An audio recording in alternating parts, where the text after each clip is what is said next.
সাইয়েদনা আবু হানিফা উনি আল্লাহর পক্ষে আর নাস্তিক আল্লাহর বিপক্ষে। তো যেদিন তর্কে ডেট করা হলো, হাজার হাজার মানুষ এসেছে, ওই নাস্তিকও এসেছে, আসে নাই শুধু ইমাম আবু হানিফা। 2টার দিকে এসে সবাই বসে আছে, আসে না। 2:30 বাজে আসে না, 3টা বাজে আসে না, 3:30 আসে না, 4টার দিকে দৌড়ায় আসছে। নাস্তিক বলে, যেই লোকের সময় জ্ঞান নাই ওই লোকের সাথে কোনো তর্ক নাই। কথা শুনতেছেন? মনোযোগ আছে না গেছে? যার সময়ের জ্ঞান নাই তার সাথে তর্ক নাই। ইমাম আবু হানিফা বললেন, ইনদি উযর, আমার ওজর আছে, আই হ্যাভ এক্সকিউজ। কি এক্সকিউজ আছে? আবু হানিফা বলতে শুরু করলেন, আমি যখন ঘর থেকে বের হয়ে যাই, আমার বাড়ির সামনে বিশাল একটা নদী পড়ে যায়, এই নদীটা পার হয়ে আসতে হয়। আজকে যে দেখি নদীর সামনে কোনো মানুষ নাই, কোনো নৌকা নাই, কেউ নাই। নদীর পাশেই বিশাল বড় একটা গাছ। হঠাৎ দেখলাম এমনি এমনি গাছটা কেটে 2 ভাগ হয়ে গেল। এমনি এমনি গাছ থেকে তক্তা বেরোয় জোড়া লেগে গেল। করাত ছাড়া, মিস্ত্রি ছাড়া কাঠগুলো অটোমেটিক্যালি লেগে লেগে নৌকা হয়ে গেল। মাঝি ছাড়া, লগি ছাড়া, বৈঠা ছাড়া এই নৌকাতে আমি উঠে বসলাম, নৌকা আমাকে নিয়ে টান দিয়ে সা করে নদীর উপার নিয়ে গেল। এই প্রসেসিংটা হতে আমার 2 ঘন্টা সময় লেগেছে। কয় ঘন্টা? নাস্তিক কয়, তবে ইমাম গাঞ্জা খাইছে, গাঞ্জা। তোদের ইমাম গাঁজা খেয়েছে, অথবা গত রাতে ঘুমায় নাই। সাইয়েদনা ইমাম আবু হানিফা বললেন, এমন কথা বলেন কেন? নাস্তিক বলে, মানুষ ছাড়া, করাত ছাড়া, মিস্ত্রি ছাড়া গাছ এমনি এমনি 2 ভাগ হয়ে যায় নাকি? এমনি এমনি তক্তা জোড়া লেগে যায় নাকি? কাঠের পিসগুলো জোড়া লেগে লেগে নৌকা হয়ে যায় নাকি? মাঝি ছাড়া, লগি ছাড়া, বৈঠা ছাড়া নদীর এপার থেকে নৌকা কাউকে নিয়ে ওপারে চলে যায় নাকি? ইমাম আবু হানিফা বললেন, now you are on the right track. এই তো আপনি লাইনে চলে আসছেন, এখন আপনারা বোঝানো সহজ হবে আমার। সাইয়েদনা ইমাম আবু হানিফা বললেন, বুঝলাম, এমনি এমনি কিছু হয় না, এমনি এমনি তক্তা হয় না, এমনি এমনি নৌকা হয় না, এমনি এমনি মাঝি ছাড়া নৌকা চলে না। তাহলে আকাশটা কেমন করে এমনি এমনি হলো? জমিনটা কেমন করে এমনি এমনি হলো? মহাশূন্য কেমন করে এমনি এমনি হলো? নভমণ্ডল ভূমণ্ডল কেমন করে এমনি এমনি হলো? কার ইশারায় সাগর বয়ে যায়, কার ইশারায় ঝর্ণা চলে? চিল্লা এখন সুবহানাল্লাহ। নাস্তিক বলে, তাই তো, এইভাবে তো আমি ভেবে দেখি নাই, আসলেই তো আমি একটা উল্লুক্কা পাঠা, আমি তো চিন্তা করি না এইভাবে। নাস্তিক বলে, ও ইমাম, আপনি আমার ঘুমন্ত বিবেককে জাগিয়ে দিয়েছেন, আমার চোখ আপনি খুলে দিয়েছেন, আর দেরি করার দরকার নাই। আপনি আমারে পড়িয়ে দেন, লা ইলাহা ইল্লাল্লাহু মুহাম্মাদুর রাসূলুল্লাহ সাল্লাল্লাহু। এজন্য সূরার ভেতরে নাস্তিকদের জন্য কিছু মেডিসিন দিয়েছে কে? আরো জোরে সবাই বলেন, কে? সূরার নাম আরো জোরে। মুল্ক, মুল্ক মানে ক্ষমতা, মুল্ক মানে কি? মুল্ক মানে পাওয়ার, মুল্ক মানে অথরিটি, মুল্ক মানে সভরেন্টি। আল্লাহ শুরু করলেন, তাবারাকাল্লাযী বিয়াদিহিল মুলকু ওয়া হুয়া আলা কুল্লি শাইইন কাদির। সুমহান সেই সত্তা যার হাতে ক্ষমতা, আর তিনি পৃথিবীর সব কিছু করার ব্যাপারে সক্ষমতা রাখেন। সুবহানাল্লাহ। আল্লাহ শুরু করলেন তাবারাকা দিয়ে, তাবারাকাল্লাযী বিয়াদিহিল মুলক। সুমহান সেই সত্তা যার হাতে ক্ষমতা। ক্ষমতা কার হাতে? সবাই বলেন, কার হাতে? নাকি আপনাদের হাতে? আপনারা তো বলেন ক্ষমতা আপনাদের হাতে, বলেন না? জনগণ সকল ক্ষমতার উৎস, বলেন না? এটা রাষ্ট্রীয় কুফুরি, রাষ্ট্র থেকেও কিছু কুফুরি আমাদেরকে শেখানো হয়। এজন্য রাষ্ট্রের সব সিগন্যাল মেনে নেওয়া যাবে না। চিল্লা এখন ঠিক কিনা? জনগণ সকল ক্ষমতার উৎস নয়, সকল ক্ষমতার উৎস হচ্ছে একজন, তিনি কে? একটু খেয়াল করে বুঝে উত্তর দেন। কেমন করে আপনি ক্ষমতার উৎস হন? আপনার যখন পেটে ব্যথা হয়, আপনি বিছানায় গড়াগড়ি খান কি খান না? ডায়রিয়া হলে চিল্লাচিল্লি করেন কি করেন না? তো আপনি না ক্ষমতার উৎস, আপনি চিল্লাচিল্লি করেন কেন? 3 বার ডায়রিয়ার কারণে টয়লেটে গেলে 4th বার আর চেহারার দিকে তাকানো যায় না। 5 বার বাথরুমে গেলে বাইরে একা আই আর হাইতান্ন, আই মরি যাইউম। তো হাইতান্ন কিল্লাই? আপনার ক্ষমতার মালিক। ডায়রিয়া হলে আপনি টয়লেট থেকে বের হয়ে বলবেন, আমি ক্ষমতার মালিক, এই জন্য আমার ডায়রিয়া হয়েছে। আসলে আমরা ক্ষমতার মালিক নই, ক্ষমতার মালিক একজন, তিনি কে? আমরা হলাম সবাই দুর্বল। ওয়া খুলিকাল ইনসানু দাঈফা, আমাদেরকে দুর্বল বানিয়ে আল্লাহ তৈরি করেছেন। শুধু আমরাই দুর্বল নই, আমরা দুর্বলের ঘরের দুর্বল। আমরা দুর্বল, আমাদের বাবাও দুর্বল, দাদাও দুর্বল, তার মানে দুর্বলের ঘরের আমরা তো দুর্বল। রিকশার টায়ার পাংচার হলে আমরা বাজারে লাভ দিয়ে উঠি, লাভ দেন না? আমি কত লাভ দিছি? আমি তো এক জেলা থেকে আরেক জেলায় তাফসীর প্রোগ্রামের কারণে যাওয়া লাগে, তো মাঝ রাতে মাঝে মাঝে ট্রাকের চাকা টায়ার পাংচার হয়ে যায়, তো লাভ দিয়ে উঠি। রিকশাওয়ালারে বলি, কিরে, ড্রাইভারে বলি, কিরে কিসের আওয়াজ? বলে, হুজুর ট্রাকের টায়ার পাংচার হয়ে গেছে। লাভ দিয়ে উঠি। কোনো ক্ষমতা নাই। পিছন থেকে কেউ যদি বলে, হুজুর মাহফিলের প্যান্ডেলে সাপ, ফস, খুঁজে পাওয়া যাবে? আপনারা থাকলো আমি দৌড় দুমে এসি বাদিয়া, সাসা আপন প্রাণ বাসা। 3-4টা ভাউয়া ব্যাং যদি কেউ ছেড়ে দেয়, এখানে একটা, ওইদিকে একটা, ওইদিকে একটা, ব্যাং আর কি লাভ দিবে? তার সে 3 ডবল লাভ দিয়ে আপনারা পালাবেন, ঠিক কিনা? তাহলে আসলে আমাদের কোনো ক্ষমতা নাই, ক্ষমতার মালিক হলো একজন, তিনি কে? এজন্য রব্বুল আলামিন বলেন, তাবারাকাল্লাযী বিয়াদিহিল মুলকু ওয়া হুয়া আলা কুল্লি শাইইন কাদির। সুমহান সেই সত্তা যার হাতে ক্ষমতা, ক্ষমতা কার হাতে? আমাদের কোনো ক্ষমতা নাই, আমরা নকল ক্ষমতার মালিক, আসল ক্ষমতার মালিক একজন, তিনি কে? আমাদের যে ক্ষমতা নাই, এটা ভূমিকম্প হলে টের পাওয়া যায়। রাত 3টার দিকে যখন ভূমিকম্প হয়, সব লোক বিল্ডিং থুয়ে দেয় দৌড়। ভাড়াটিয়াও দৌড়, বাড়িওয়ালাও দৌড়। কসবা এলাকার বাড়িওয়ালারা মনে হয় দৌড় দেয় না, কথা বলেন? ভাড়াটিয়াও দৌড় দেয়, বাড়িওয়ালাও দৌড় দেয়। চিল্লায় বলেন ঠিক কিনা? রাত 3টায় যখন ভূমিকম্প হয়, পুলিশের প্রধানও দৌড় দেয়। বাস্তবে তো র্যাবের প্রধানও দৌড় দেয়, প্রেসিডেন্টও দৌড় দেয়, শুধু প্রধানমন্ত্রী দৌড় দেয় না। দেয়? আমি কই নাই, কিন্তু আপনারা কইছেন। দোষ আপনাদের, আমার কোনো দোষ নাই। আমি প্রধানমন্ত্রীর কিছু বলি নাই। সাসা আপন প্রাণ বাঁচা। রাতে ভূমিকম্প হলে দৌড় দিতে হয়। চিল্লায় বলেন ঠিক কিনা? 2004 সালে বরিশালে প্রথমে গেলাম বাসে, ফিরে আসতেছি লঞ্চে। নদীর মাঝখানে তুফান, জাহাজ ডুবে যাবে। ওই দিন চিনলাম আল্লাহ কারে কয়। দিন লঞ্চের শুধু মুসলমানেরাই আল্লাহরে ডাকে নাই, হিন্দুরাও জিকির করছে কার? ওই দিন সবার মুখে একটা জিকির ছিল, লা ইলাহা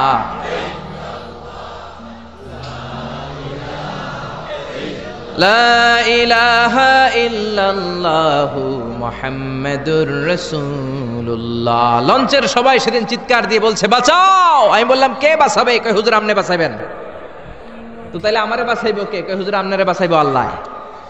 আসলে বিপদে পড়লে বোঝা যায় আমাদের কোনো ক্ষমতা নাই, ক্ষমতার মালিক হচ্ছেন একজন, তিনি কে? এজন্য রাব্বুল আলামিন বলেন, কুলিল্লাহুম্মা মালিকাল মুলকি তুতিল মুলকা মান তাশাউ ওয়া তানজিউল মুলকা মিম্মান তাশা ওয়া তুইজ্জু মান তাশাউ ওয়া তুযিল্লু মান তাশাউ বিয়াদিকাল খায়র ইন্নাকা আলা কুল্লি শাইইন কাদির। ও আল্লাহ, আপনি ক্ষমতার মালিক। ক্ষমতার মালিক কে? আপনি যারে চান ক্ষমতার চেয়ারে বসান, আবার যারে চান ক্ষমতা থেকে নামিয়ে দেন। ফেরাউনকে মিশরের মসনদে বসালো কে?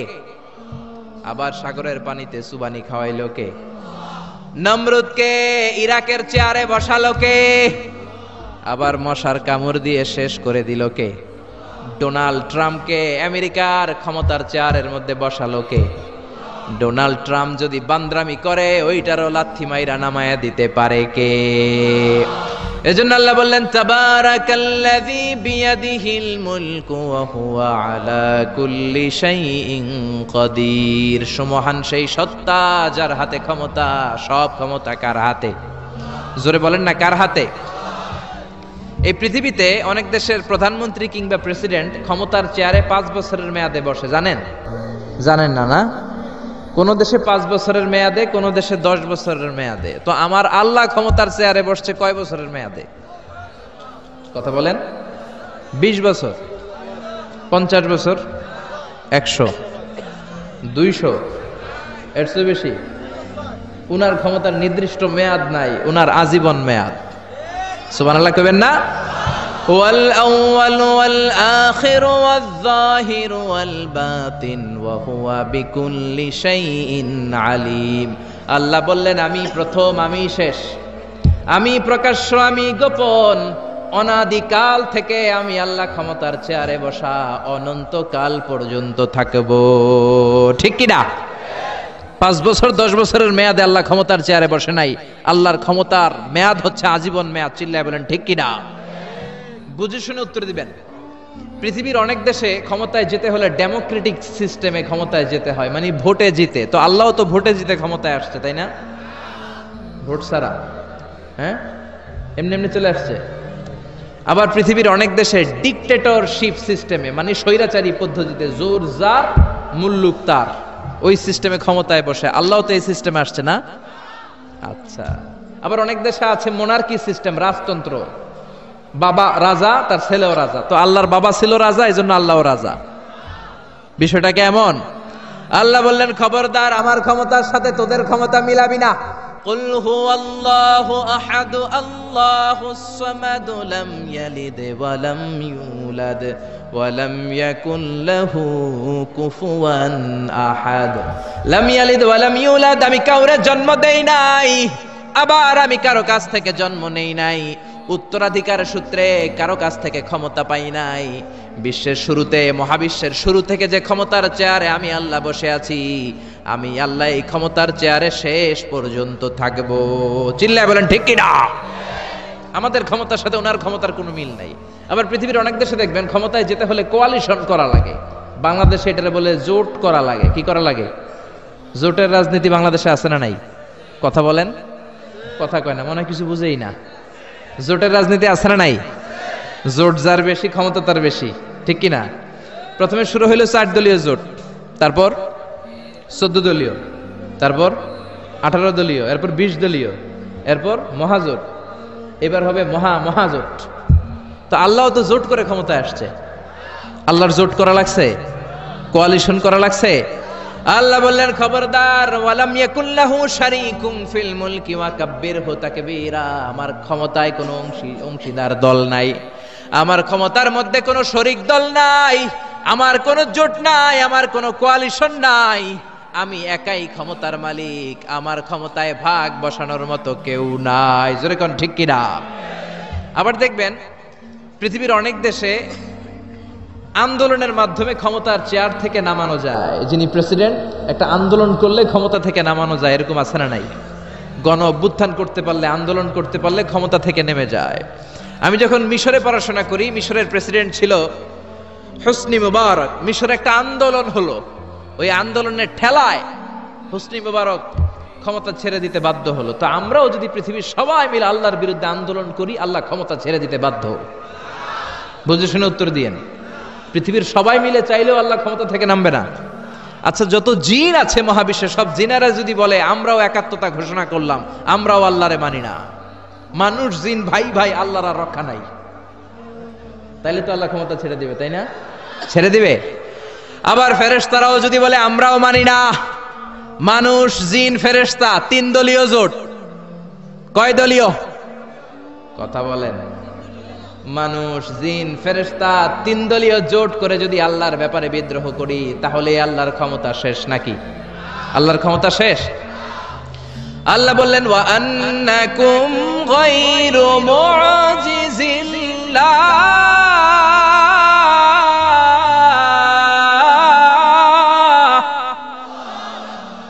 খবরদার, গোটা বিশ্বের সবাই মিলে যদি আমি আল্লাহরে পরাস্ত করতে চাও, গোটা বিশ্বের সবাই মিলে যদি আমি আল্লাহর ব্যাপারে বিদ্রোহ করো, আমি আল্লাহর বিরুদ্ধে যদি আন্দোলন সবাই মিলে তোমরা করো, আমার ক্ষমতার 1 আনাও তোরা কমাতে পারবি না। সুবহানাল্লাহ। তার মানে আমাদের ক্ষমতার সাথে আল্লাহর ক্ষমতার কোনো মিল নাই। চিল্লায় বলেন ঠিক কিনা? আবার বুঝে শুনে উত্তর দেন। অনেক দেশে দেখবেন রাজার বয়স এত হইছে, বয়সের ভারে নুজ্জ হয়ে 70-80-তে পৌঁছে গেছে, কয় আই আর হাইতান্ন, আমি অবসরে যাব, সেলফ রিটায়ারমেন্ট, স্বেচ্ছায় অবসরে যাব। এরকম হয় না? অনেক রাজা, সুলতান, প্রেসিডেন্ট স্বেচ্ছায় অবসরে চলে যায়। তো আল্লাহরও তো অনেক বয়স হয়েছে, এখন আল্লাহর অবসরে যাওয়ার সময় এসেছে। বয়স হয় নাই, এত বছর উনি ক্ষমতা চালায়, এখনো বয়স হয় নাই। উনি ক্লান্ত হয় না? ওনার ঘুমে ধরে না? আল্লাহ বললেন খবরদার, লা তাখুযুহু সিনাতুন ওয়ালা নাওম, আমার ঘুম নাই, আমার কোনো নিদ্রা নাই, আমার কোনো তন্দ্রা নাই, আমার কোনো ঝিমুনি নাই। ওয়ালা ইয়াউদুহু হিফযুহুমা ওয়া হুয়াল আলিয়ুল আযীম। এই পুরো মহাবিশ্বটা পরিচালনা করতে যে আমি আল্লাহ ক্লান্ত হই না, আমি আল্লাহর তন্দ্রা আসে না, আমি আল্লাহর ঝিমুনি আসে না, আমি আল্লাহর ঘুম আসে না। আমি আল্লাহ একাই মহাবিশ্বের সব ক্ষমতার মালিক, ঠিক কি না? এজন্য আল্লাহ বললেন তাবারাকাল্লাযী বিয়াদিহিল মুলকু ওয়া হুয়া আলা কুল্লি শাইইন কাদির। সুমহান সেই সত্তা যার হাতে ক্ষমতা। ক্ষমতা কার হাতে? সবাই বলেন না, ক্ষমতা কার হাতে? নাকি আপনাদের হাতে? আর কোনদিন বলবেন জনগণ সকল ক্ষমতার উৎস?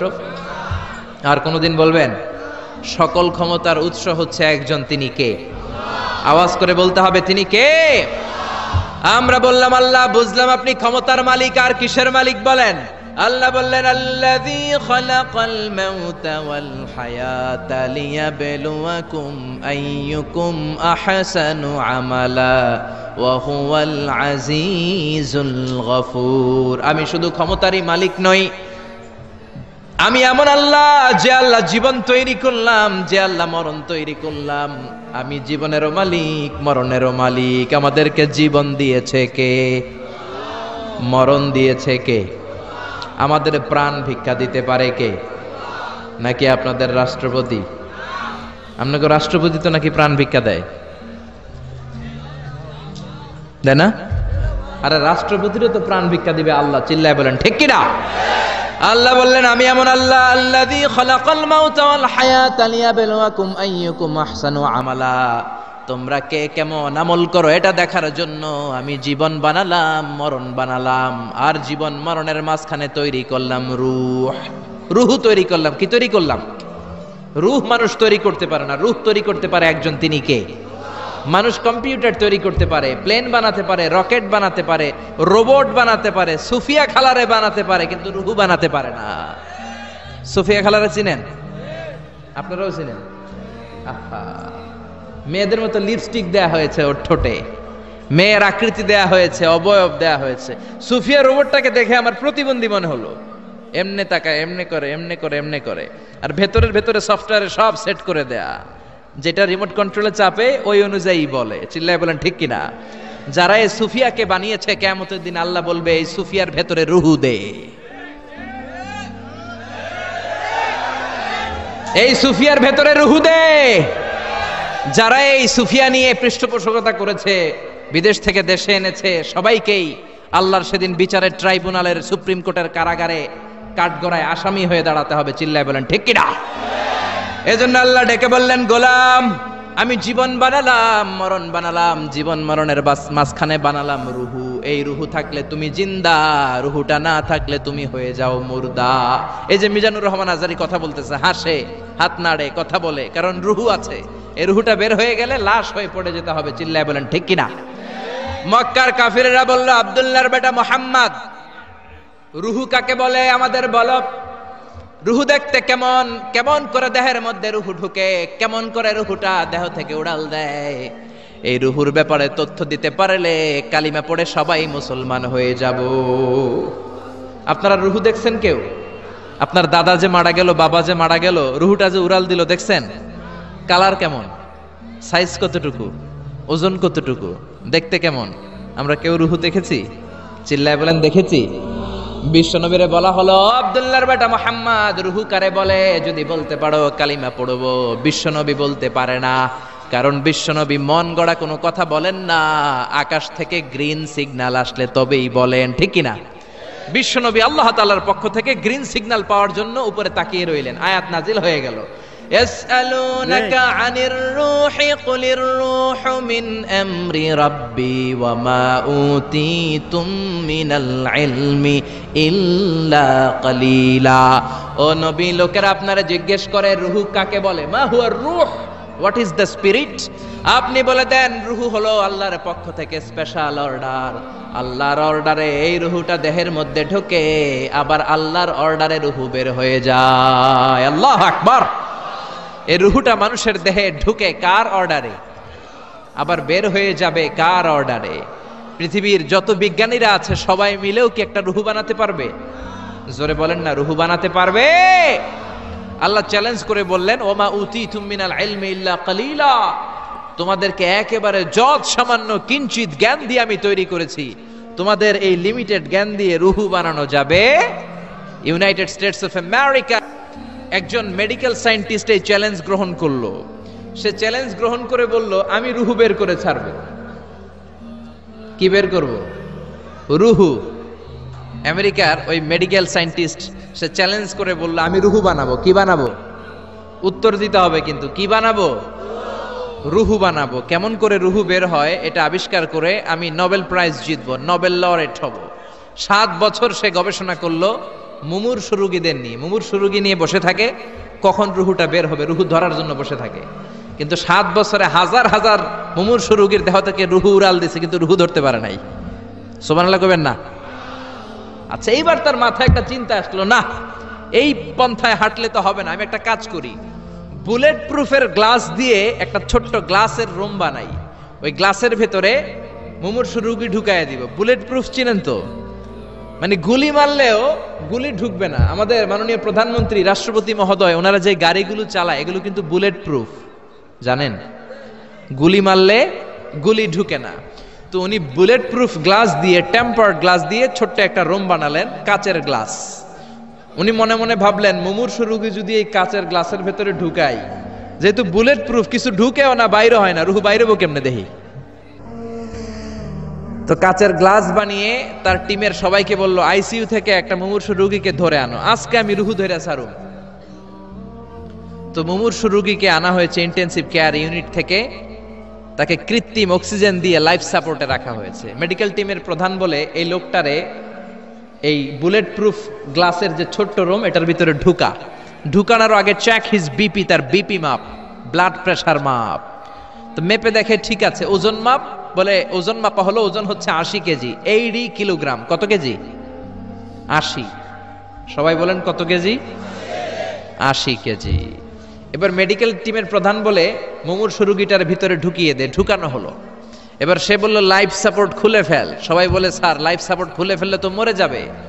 মেডিকেল টিমের প্রধানকে মারার জন্যই তো আনছি, এটার না মারলে আমি রুহু পামু কেমনে? এটা রুহুটা তো বের করতে হবে দেহ থেকে। তো যেই কথা সেই কাজ, ঢুকানো হলো, লাইফ সাপোর্ট খুলে ফেলা হলো। লোকটা গ্লাস ফিটিং করা রুমের ভেতরে ছটফট ছটফট করতে করতে দুনিয়া থেকে বিদায় নাই। এবার মেডিকেল টিমের প্রধান রুহু খুঁজতেছে, দুনিয়া থেকে বিদায়, তার মানে তো রুহু বের হয়ে গেছে, কিন্তু রুহু আর খুঁজে পায় না। গ্লাসের এই দিকে তাকায়, ওই দিকে তাকায়, নিচে উপরে ডানে বায়ে সামনে পেছনে, কোথাও রুহু নাই। রুহু খুঁজে পাওয়া যায় না। সে ভাবলো, আমি গ্লাসের দরজাটা খুলে হাত দিয়ে এরকম বাইং মাছ যেমনে হাতায়, এরকম হাতাইলে হয়তো রুহু পাবো। তো কাচের গ্লাস খুলে হাত দিয়ে এরকম হাতানো শুরু করলো। হাতাতে হাতাতে পুরো গ্লাস ফিটিং করা রুমের ভিতরে সব খুঁজে ফেললো, কিন্তু রুহু খুঁজে পাওয়া যায় নাই। লোকটাকে বের করা হলো। উনি বললেন, চেক হিজ বিপি, বিপি মাপতো। সবাই বলে, স্যার এটা তো ময়রা ভূত হয়ে গেছে, এখন তো বিপি নাই। বিপি বুঝেন তো? Blood pressure. এই যে ধাক্কাটা, অলিন্দ নিলয়, সিস্টলিক ডায়াস্টলিক, জন্মের পর থেকেই আমাদের এই যে দম নেয়া আর দম ছেড়ে দেওয়ার খেলাটা আছে না নাই? কথা বলেন। এই যে ফুসফুস দম নেয়, দম ছেড়ে দেয়। শীতের রাতে আপনি কম্বল গায়ে দিয়ে ঘুমায় যান, আপনার দমও কি ঘুমায় যায়? আপনার দম ঘুমাইলে তো আপনি ঠুস। আয় রে মানুষ রঙিন ফানুস, দম ফুরাইলে তবু তো ভাই কারোরই নাই একটুখানি। আয় রে মানুষ রঙিন ফানুস, রঙিন ফানুস, আয় রে মানুষ। পড়েন আল্লাহু আকবার। এবার মেডিকেল টিমের প্রধান বলে, চেক হিজ বিপি, বিপি মাপ। সবাই বলে বিপি নাই, কিন্তু ওজন আছে না নাই? মরার পরেও তো একটা লাশের ওজন থাকে কি থাকে না? এবার মেডিকেল টিমের প্রধান বলে, চেক হিজ ওয়েট, ওজন মাপ। এবার ওজন স্কেলে শোয়ানোর পরে দেখা গেল লোকটা মরার আগে ছিল 80, এখন হয়ে গেছে 78 কেজি।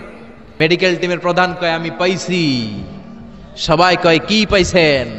মেডিকেল টিমের প্রধান কয়, ওইডা। সবাই কয়, কোনডা? কয়, রুহু। কেমনে পাইলেন? কয়, মরার আগে ছিল 80 কেজি, মরার পরে 78 কেজি, কমছে 2 কেজি। তার মানে যেটা উড়াল দিছে ওইটাই 2 কেজি। কিন্তু বিজ্ঞানীদের নিয়ম হচ্ছে, আপনি একটা রেজাল্ট দিয়েই ফাইনাল জাজমেন্ট দিতে পারবেন না, আপনার আরো কিছু নমুনা সংগ্রহ করতে হবে। সে বলল, আরেকটা রোগীকে আইসিইউ থেকে নিয়ে আয়। ওজন মাপ, বিপি মাপ, বিপি ওকে, ওজন কত? 70 কেজি। দ্বিতীয় যে লোকটাকে আনা হলো তার ওজন 70 কেজি। চিল্লায় বলেন কয় কেজি? 70। এবার গ্লাসের ভিতরে ঢুকানোর পরে অক্সিজেনের মাস্কটা খুলে ফেলা হলো। এই লোকটা অক্সিজেনের অভাবে ছটফট করতে মরে গেল। মরার পরে আবার রুহু খুঁজে, কিন্তু গ্লাসের ভিতরে রুহু নাই। এই লোকটাকেও বের করে মেডিকেল টিমের প্রধান বলে চেক হিজ বিপি মাপ। সবাই বলে বিপি নাই, কিন্তু ওজন আছে না নাই? এই লোকটার ওজন মরার আগে কত কেজি? 70। এবার ওজন দিয়া দেখে এই মৃত লোকটার ওজন হয়ে গেছে 71 কেজি। কয় কেজি? আগেরটা তো কম ছিল, মিলানো গেছে। এবার যাবি কই? হ্যাঁ, আগেরটা 2 কেজি কমেছে। মনে মনে চিন্তা ছিল, রুহু যেটা ছিল উড়াল দিয়েছে, রুহু নাই, 2 কেজি কমেছে। এবার ছিল 70 কেজি, মরার পরে আরো বেড়ে গেছে 1 কেজি। এবার যাবে কই? আল্লাহ বলে কিয়ামত পর্যন্ত বিপি মাপতে পারবা, কিয়ামত পর্যন্ত বুলেট প্রুফের গ্লাসের ভিতরে লাশ ঢুকাতে পারবা, বের করতে পারবা, কিন্তু রুহু খুঁজে বের করতে পারবা না। ঠিক কি না? ইয়াসআলুনাকা আনির রূহি কুলির রূহু মিন আমরি রাব্বি ওয়া মা উতীতুম মিনাল ইলমি ইল্লা কালিলা। নবী লোকেরা আপনার রুহের ব্যাপারে জিজ্ঞেস করে, আপনি সোজা সাপটা লোকদেরকে বলে দেন রুহু হলো আমার আল্লাহর আদেশ মাত্র। আল্লাহর আদেশে দেহে ঢুকে, আল্লাহর আদেশে বের হয়। পৃথিবীর কোনো মানুষ রুহু খুঁজে বের করতে পারবে না। সে বের করতে পারে নাই, কারণ মানুষ মরে গেলে এক একজনের দেহের অবস্থা এক এক রকম। কারো হাতটা টাইট হয়ে যায়, খিচুনি দিয়ে দেহের সবকিছু জমাট বেঁধে যায়, ওজন কিছু বেড়ে যায়। আবার কারো দেহটা ফেসফেসে হয়ে যায়, দেহের পেটের ভেতরে যত গ্যাস ছিল এগুলো বের হয়ে দেহটা পাতলা হয়ে যায়। পাতলা হোক আর ভারী হোক, ওইটা মেজারমেন্ট করে রুহু খুঁজে বের করা যায় না। চিল্লায় বলেন ঠিক কিনা? আমরা বললাম আল্লাহ, বুঝলাম আপনি ক্ষমতার মালিক, আপনি রুহুর মালিক, আর কিসের মালিক বলেন? আল্লাহ বললেন আল্লাযী খালাকা সাবআ সামাওয়াতিন তিবাকা মা তারা ফি খালকির রহমানি মিন তাফাউত। ও গোলাম, আকাশের দিকে তাকা, মাথার উপরে তাকা। 7টা স্তরে আকাশটারে 7টা স্তরে বিন্যস্ত করে সাজিয়ে দিয়েছে কে? আবার আল্লাহ বললেন ওয়ালাকাদ যায়্যানাস সামাআদ দুনিয়া বিমাসাবিহা ওয়া জাআলনাহা রুজুমান লিশ-শায়াতিন। আমি এই পৃথিবীর কাছের আকাশটাকে, প্রথম আকাশটাকে চমৎকার চমৎকার তারা দিয়ে সুশোভিত করে দিয়েছি। সুবহানাল্লাহ। এই যে খালি চোখে উপরের দিকে যে আপনারা তাকালে যেটা দেখা যায়, এটা কি আকাশ? কথা বলেন না, এটা আকাশ না, এটা মহাশূন্য। এটা কি? জোরে বলেন, এটা কি? স্পেস, ফাদা।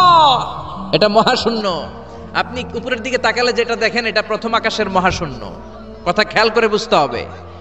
তার অনেক অনেক উপরে প্রথম আকাশ, তারপরে দ্বিতীয় আকাশের মহাশূন্য, তারপরে দ্বিতীয় আকাশ, তারপরে তৃতীয় আকাশের মহাশূন্য, তারপরে তৃতীয় আকাশ, তারপরে চতুর্থ আকাশের মহাশূন্য, তারপরে চতুর্থ আকাশ। এভাবে একটার চেয়ে আরেকটা বড়। কত বড়? বিষ্ণু বললেন তোমার হাতের আংটিটা খুলে যদি সাহারা মরুভূমির উপরে ছুঁড়ে ফেলে দাও, সাহারা মরুভূমির তুলনায় তোমার হাতের আংটি যত ছোট, আল্লাহর দ্বিতীয় আসমানের তুলনায় আল্লাহর প্রথম আসমানটা ঠিক তত ছোট।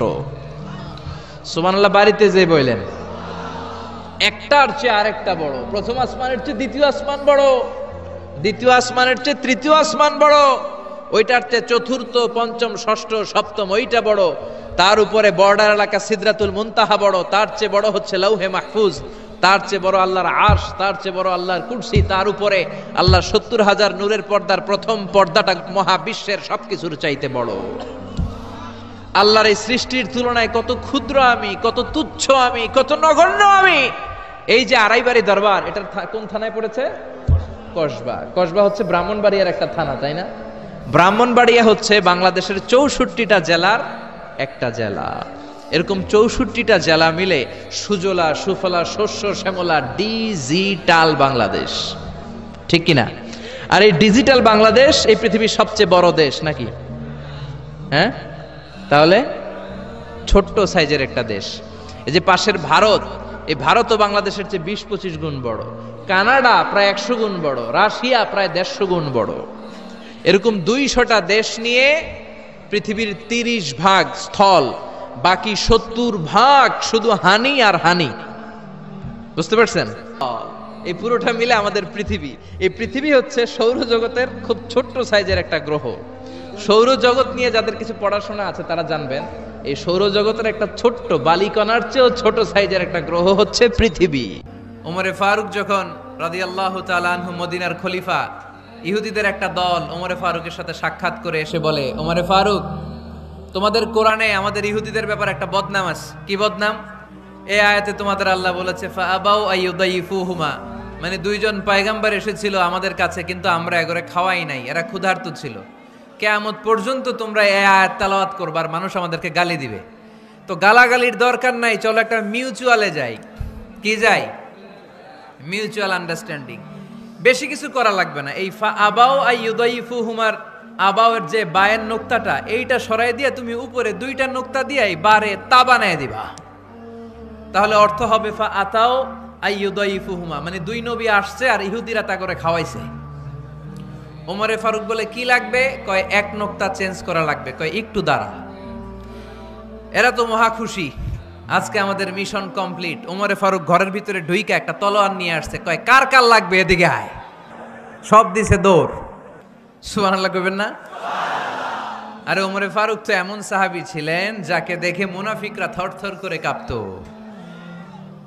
ওমরে ফারুক তো এমন সাহাবী ছিলেন যাকে দেখে শয়তানও কাঁপতো।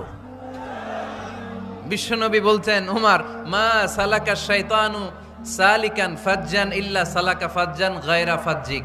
ওমর, ইবলিস শয়তান যদি তোমারে কোনো রাস্তা দিয়ে আসতে দেখে, ইবলিস ওই রাস্তা থুইয়া অন্য রাস্তা দিয়ে চলে। আমাদের দেশে আমাদের ছেলেমেয়েরা যখন খেতে চায় না, আমরা বলি আম্মু তাড়াতাড়ি খাও, ভাল্লুক আসবে, বাঘ আসবে, বিড়াল আসবে, বলি না? আপনাদের বান্টিতে কি বলেন?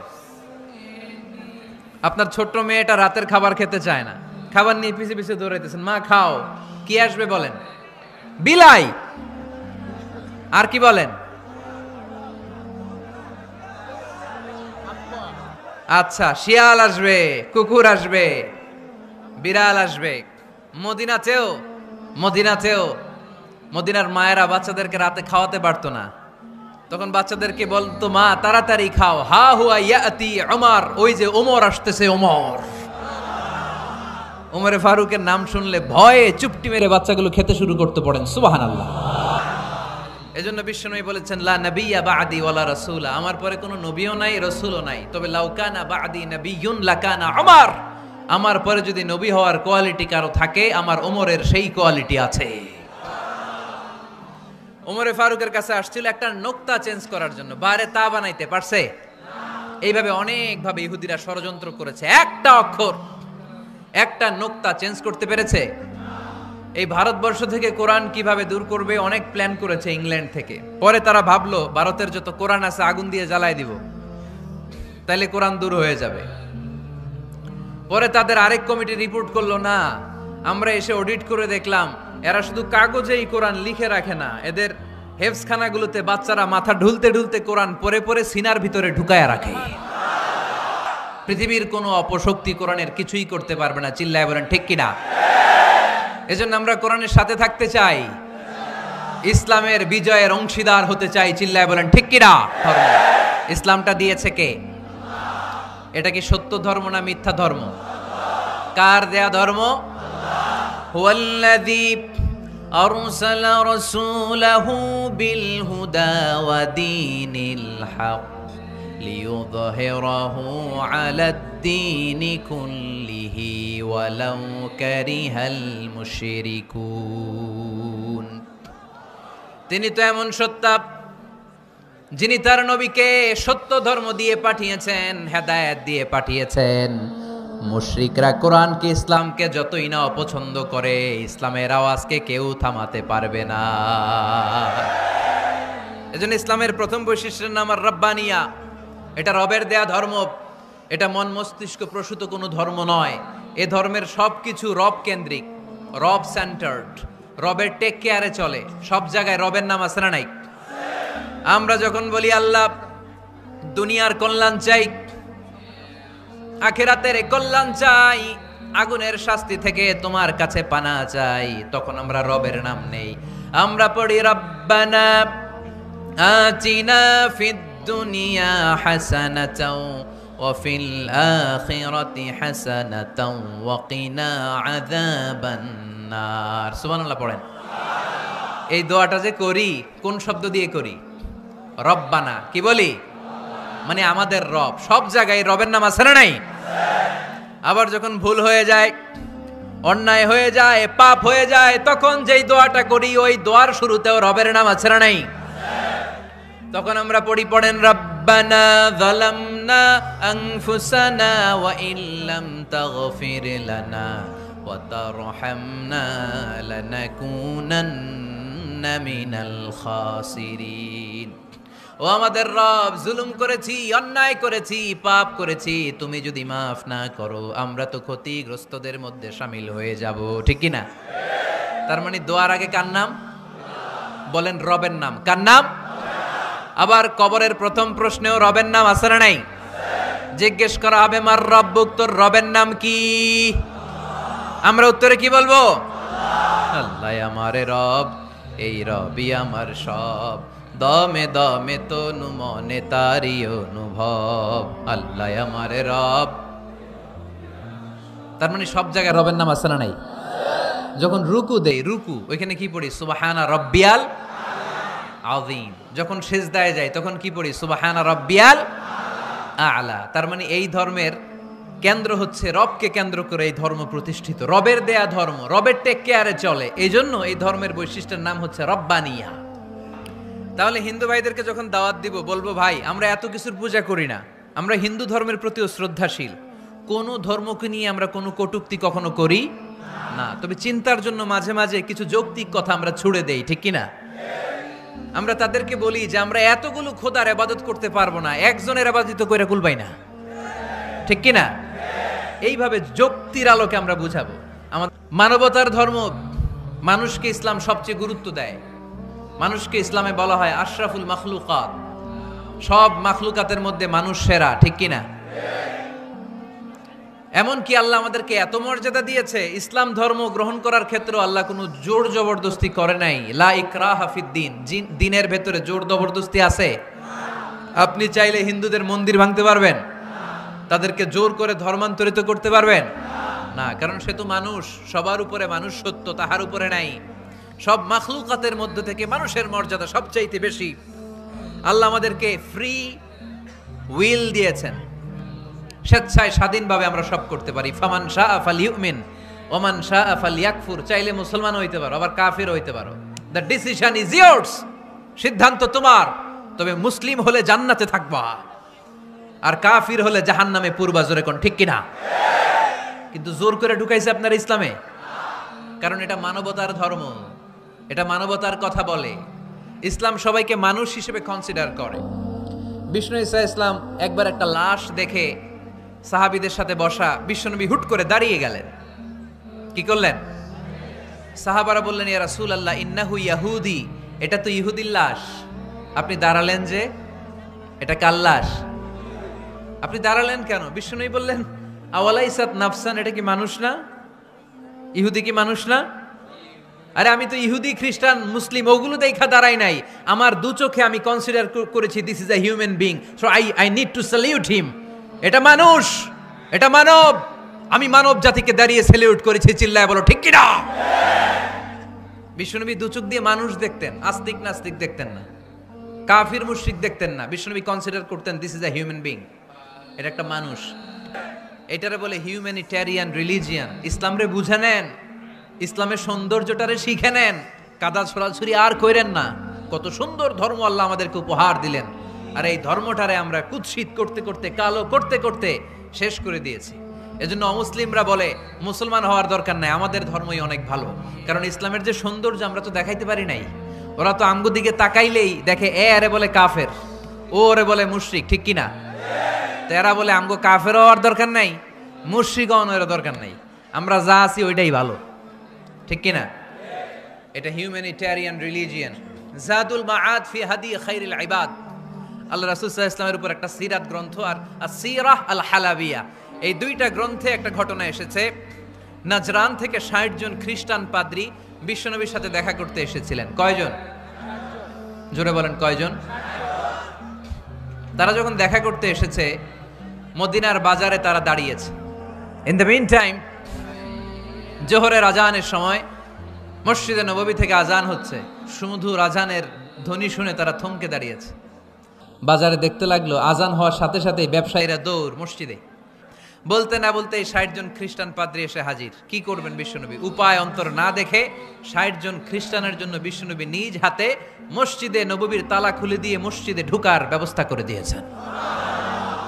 বিশ্বনবী খ্রিস্টান খোঁজে নাই, ইহুদি খোঁজে নাই, ওটা নাস্তিকের বাচ্চা কিনা ওইটা খোঁজে নাই। বিশ্বনবী 2 চোখ দিয়ে দেখেছে এরা মানুষ। চিল্লায় বলো ঠিক কিনা? এরা মানুষ। আমরা মানুষকে মানুষ হিসেবে কনসিডার করি না, খালি ভাগাভাগি, তুই আওয়ামী লীগ তুই বিএনপি। সম্মানিত ভাইয়েরা, ইসলাম হচ্ছে মানবতার ধর্ম।